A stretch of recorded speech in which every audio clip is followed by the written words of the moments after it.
Good evening, I'm Willie Gillespie with your Campus Weather Authority here at OU Nightly. We continue to watch the potential of severe weather tomorrow afternoon. I'm here with meteorologist Colin Rick as well, who will be talking about some more details in just a moment, but we'll go over the setup of what's going to happen here tomorrow. What we're going to have is a large air mass of warm, moist air out ahead of a dry line out here in portions of western Oklahoma down into central Texas. And as that dry line pushes east, a cold front also to our northwest is going to slide to the southeast. And when those interact along with this moist air south of this low pressure, we could be watching the potential of some storms. So that's how we think tomorrow afternoon is going to play out. And it's right here up the I-35 corridor into eastern Oklahoma where the greatest risk of severe weather is tomorrow evening. So it's in this orange shaded area here. This is the Storm Prediction Center outlook for tomorrow. This orange enhanced risk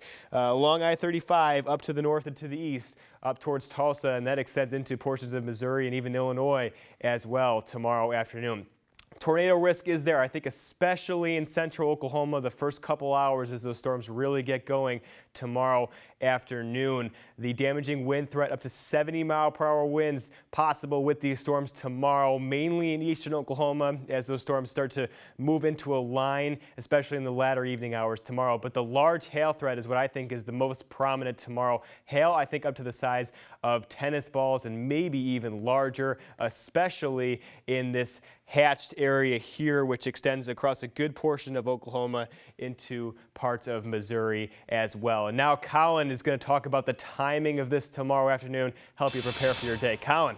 Yeah, thanks, Willie, for that. I think the large hail is definitely going to be the biggest concern tomorrow. Large hail in the afternoon hours with those severe storms. In the morning, we'll see the potential for some isolated rain showers, and there's still some uncertainty in the forecast in terms of exact placement of where these storms are going to initiate, but we'll cover all that here as we look into future casts. So timing this out tomorrow, stray showers are going to be possible in the morning hours, nothing heavy, and then really we'll start to see those thunderstorms develop near Elk City and Woodward right around 6 p.m., and then those will start to push into our area around, I think, 8 p.m. is where we could see 8 p.m. on the strongest hail threat. And right now this model is putting some heavier cells in our area right around 8 p.m., possibly large hailers too. That'll move on off out of our area by around 10 p.m. and we'll be clear as those storms push off. But again, in Norman, the main concern tomorrow is that hail risk. It's the highest risk on our severe threats. The wind threat is there. The tornado threat is also there. It's low. It's not zero, but we're going to watch that tomorrow and pay close attention to it. When we talk about destructive hail and severe hail, we're dabbling in the tennis ball category. That's about 2.5-inch size hail.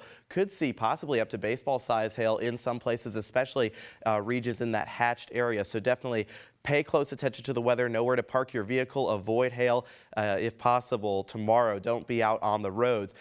Hail, we have the ingredients in place for that hail, and supercell thunderstorms are responsible for that. Those will be the initial storms tomorrow before they go into more of a linear mode. We've got moisture at low levels, and then that strong updraft is going to bring rain into the upper levels of those storms. And really, it's cooler the higher up you go into these cells, and that's where the rain will freeze into ice and grow into larger stones. And once they get heavy enough, they fall down as hail. And really, because those updrafts are so strong, that's why we're so concerned for that large hail threat. Now, Willie and I are going to go over kind of some actions to take in the events of severe weather. We do have the possibility tomorrow to see some tornado or severe storm watches and warnings in our area, and it's a good time now to think about your severe weather safety plans. Willie, what do you think is, the big difference between the two?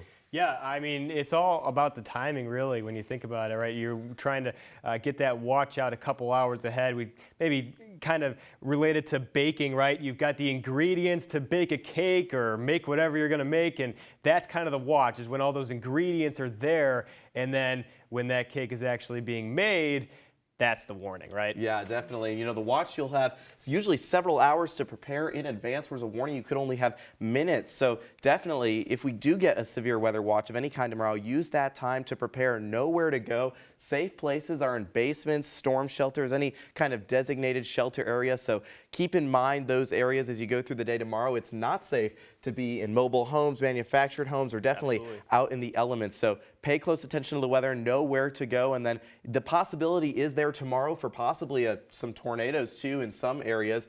The differences between tornado watches and warnings, definitely, when we get that warning, that's where we have that imminent threat for tornadoes. So definitely pay close attention. If we do get any tornado warnings in our viewing area tomorrow, we'll be here covering it for you live here at OU Nightly. And Willie, just important as being prepared, having a toolkit, some things to include. What do you have in your personal severe weather toolkit? Yeah, all of the things here are just great. I like to always mention the helmet. I think the helmet's very important, right? When you're in, these very strong winds, debris can come flying out of nowhere. So a helmet, very essential. The boots, I think, are another thing. If there's debris after a storm, you don't want to be walking around in just regular shoes, tennis shoes during that, because you're dealing with all kinds of stuff out there. And so I think also, obviously, a flashlight, batteries, first aid kit, super important. A lot of great stuff up here. Yeah, a lot of things people take for granted, too, is having your phones charged in advance, because OU Campus Safety will send out those alerts in the event that we do get any severe weather. And again, your OU Nightly Campus Weather Authority